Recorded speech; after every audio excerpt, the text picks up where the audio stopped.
उनके राष्ट्रीय आचार्य महोदय परम सम्माननीय इंजीनियर किशोर बोस साहब से आग्रह करता हूं कि वो आए और आज के इस वेबिनार में अपनी बात रखें। माननीय राष्ट्रीय आचार्य महोदय।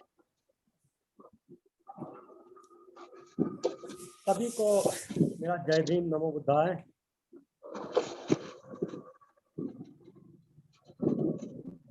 सर्वप्रथम मैं महापुरुषों को सर वीडियो ऑन कर लीजिए। Hello hello. हाँ वीडियो ऑन है सर, बोलिए। हाँ,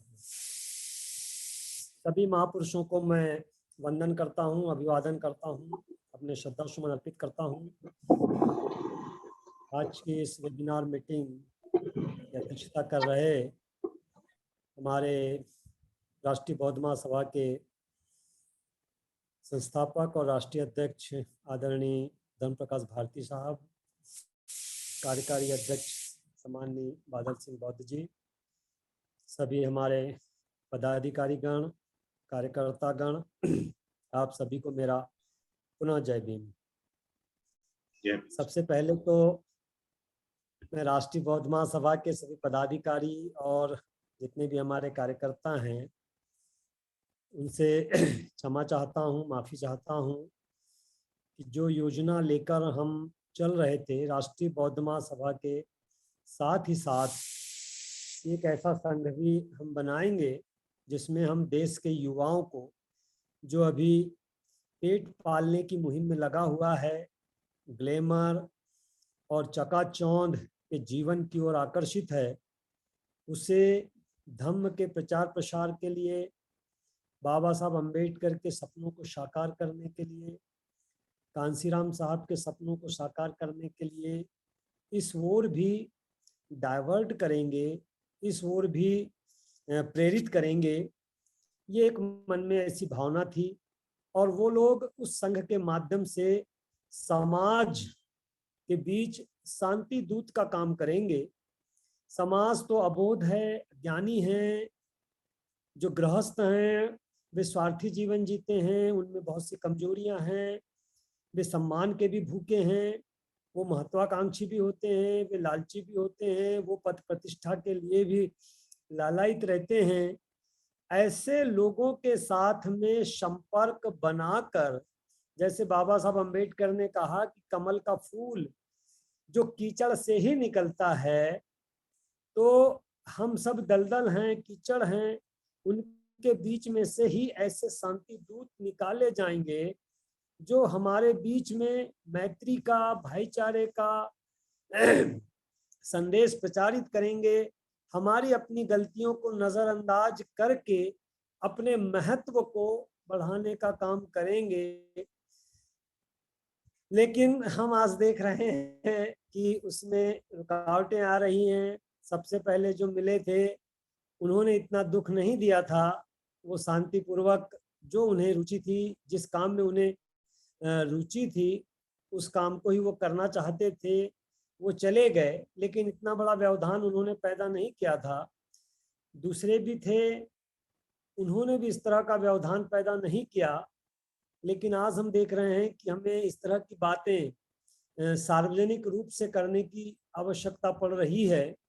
कोई भी जो थे हमारे, जो खासकर गृहस्थ थे, उन्होंने चाहे जो भी गलतियां की हों, उनके तरफ से तो प्रतिक्रियाएं नहीं थी, लेकिन जिन्हें शांति दूत बनना चाहिए था, जिन्हें बंधुत्व क्या होता है, मैत्री क्या होती है और उसके लिए मुझे कैसा रोल मॉडल बनना है, मुझे आपस में ये सारी बाधाओं को दूर करके अपने संगठन को किस तरह से आगे लेकर जाना है, ये इसमें जो कमी दिखाई दे रही है।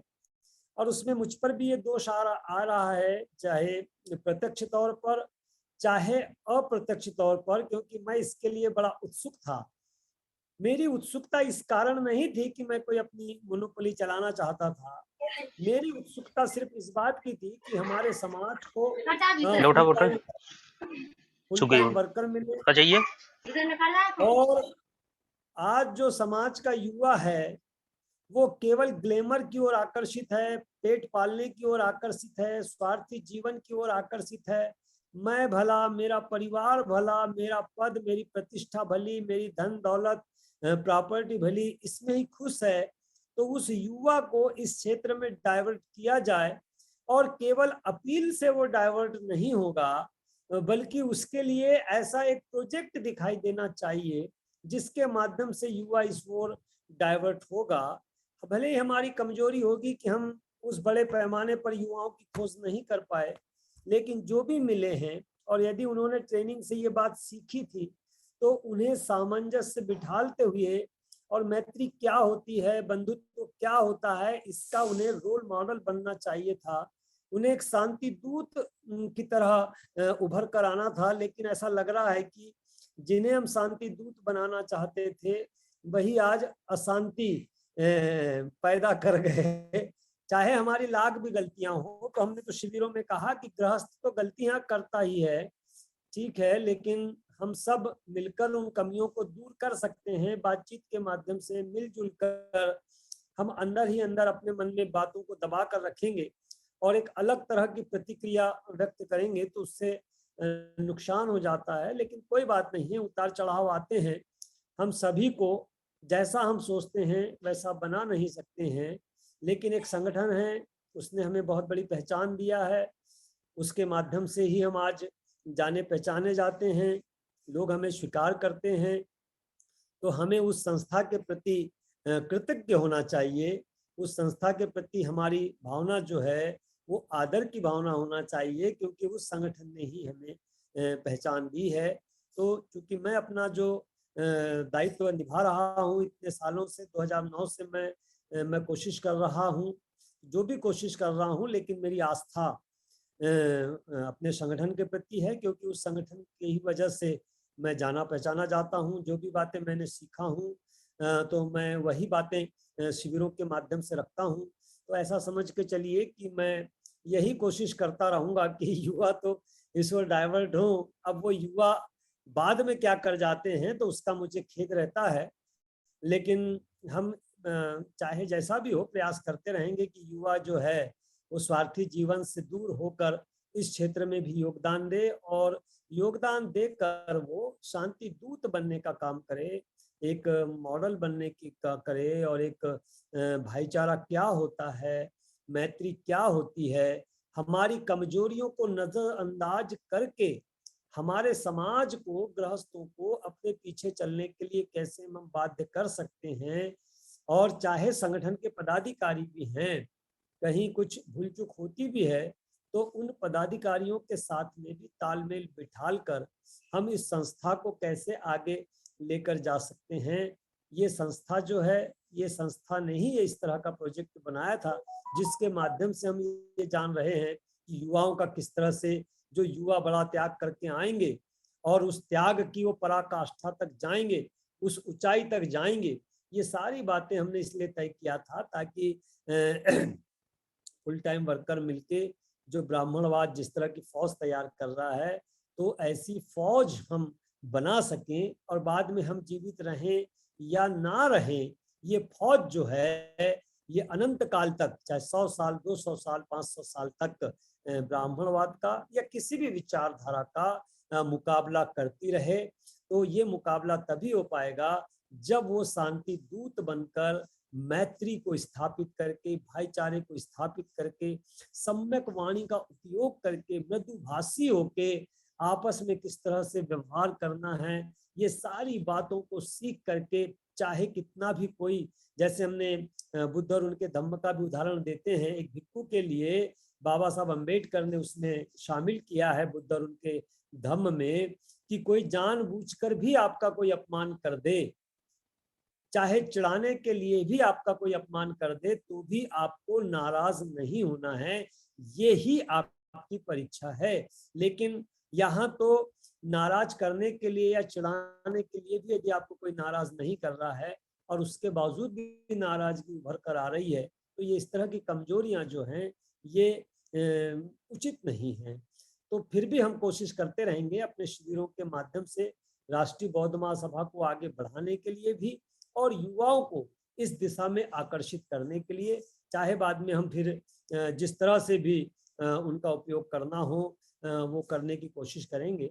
लेकिन राष्ट्रीय बौद्ध महासभा के जो शिविर चलते हैं, जो क्लासेस चलती हैं, जो कैडर कैंप चलते हैं या जो प्रशिक्षण शिविर चलते हैं, वो चलते ही रहेंगे, उसमें तो कोई रुकावट आनी नहीं है।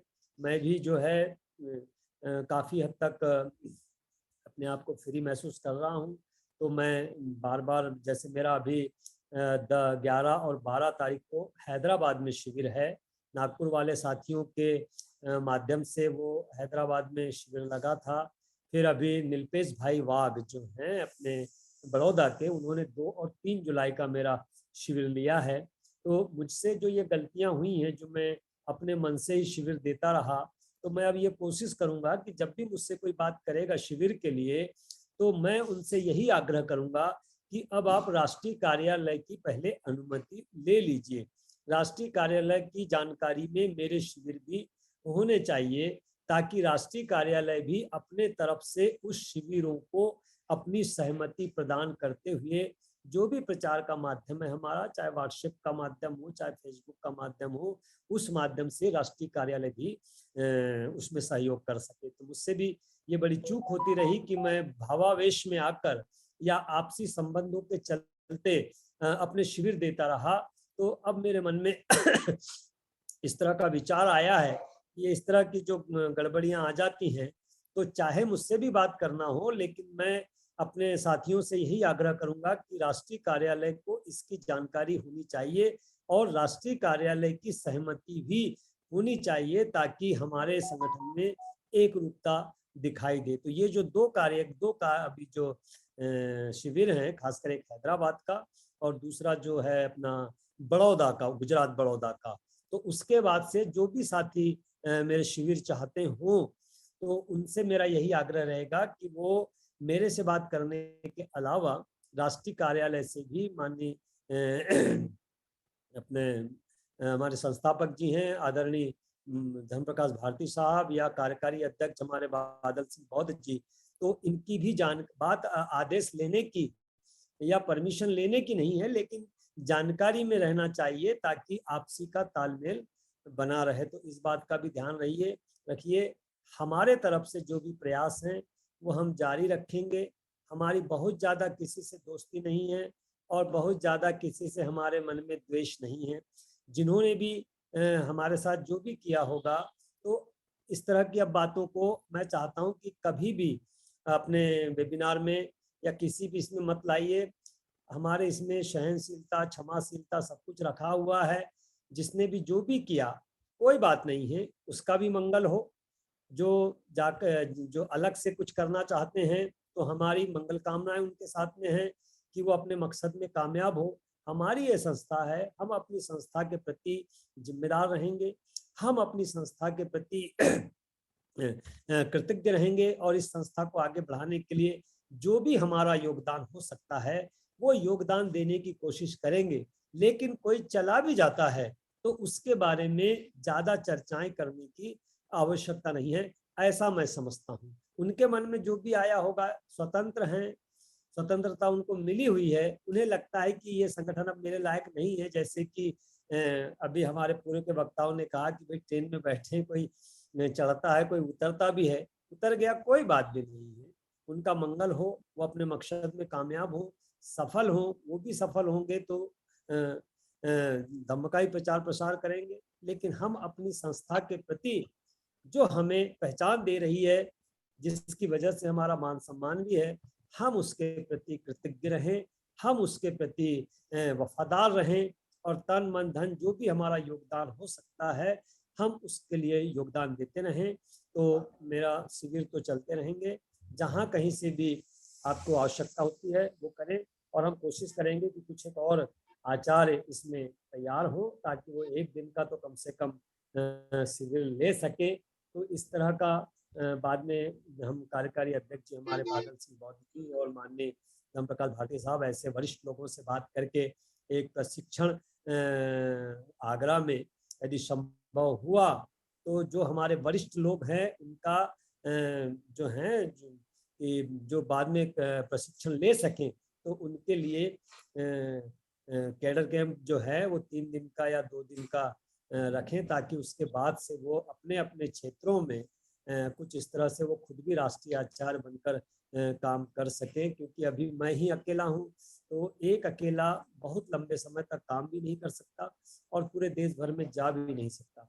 तो हमारे पास में ज़्यादा से ज़्यादा राष्ट्रीय आचार्य का होना बहुत जरूरी है। जैसे संघप्रिय गौतम जी एक तैयार हुए थे, तो इस तरह से जो भी हैं बहुत समय नहीं दे सकते हैं, कोई कर्मचारी भी हैं बहुत समय नहीं दे सकते हैं, लेकिन कम से कम छुट्टी के दिन तो वो चाहे 10 लोगों को समझा सकते हैं, 20 लोगों को समझा सकते हैं। क्योंकि कैडर कैंप जो है एक तरह से फैक्ट्री की तरह काम करती है। जैसे कांसीराम साहब जी के दौर में जिनसे हमने सीखा है सब, तो उनके दौर में ये फैक्ट्री का ही काम करती थी और कार्यकर्ता गांव-गांव में पैदा होते थे। तो आज राष्ट्रीय बौद्ध महासभा ने प्रशिक्षण शिविरों का सिलसिला शुरू किया है, तो इसमें हम राष्ट्रीय स्तर पर आचार्य पैदा करने की एक मुहिम भी छेड़ेंगे और उसके लिए यदि संभव हुआ तो आगरा में 3 दिवसीय शिविर लगाकर प्रशिक्षण लेने वालों का जो इच्छुक हैं उनका शिविर लगाकर और उनका वहां पर ट्रायल भी लिया जा सकेगा। मैं माफ़ी चाहता हूँ जो भी गड़बड़ियाँ आ गई है, लेकिन हमको उनके प्रति द्वेष नहीं रखना है। वो स्वतंत्र हैं, वो जो भी चाहते हैं वो करते बैठे, लेकिन हम अपने दिल से उनके प्रति जो भी हमारी भावनाएं होंगी उनको हम दूर करें और हम अपने संगठन में कम से कम प्यार, मोहब्बत, भाईचारा ये बनाकर चले और कार्य करते रहेंगे। धीरे धीरे करके हम चलते रहेंगे। हमसे तो गलतियां होंगी, हम लोग गृहस्थ लोग हैं, कोई बात नहीं है। उन गलतियों को दूर करते करते हम आगे जाना चाहते हैं। इतना ही कह के मैं अपनी बात को यही विराम देता हूँ और फिर से जैसे कहते हैं ना कि नई सुबह है, नई सुबह तो फिर हम निकलेंगे और मंजिल तक जाने की कोशिश करेंगे। कामयाब होंगे या नहीं होंगे ये तो भविष्य के गर्भ में रहता है किसी के लिए भी, और कितना कामयाब होंगे इसका भी कोई मापदंड नहीं होता है। लेकिन हम अपने संगठन के प्रति वफादार रहेंगे, तन मन धन से उसके प्रति कार्य करेंगे। इतना ही कह के मैं अपनी बात को विराम देता हूँ। आप मुझे सम्मान देते हैं उसके लिए मैं आप सभी लोगों का बहुत बहुत साधुवाद करता हूँ। जय भीम, जय भारत, नमो बुद्धाय। बहुत बहुत साधुवाद माननीय राष्ट्रीय आचार्य महोदय जी। आपने बहुत अच्छी बातें बताई हैं और राष्ट्रीय बौद्ध महासभा की आज की जो वेबिनार चल रही है जिसकी अध्यक्षता हमारे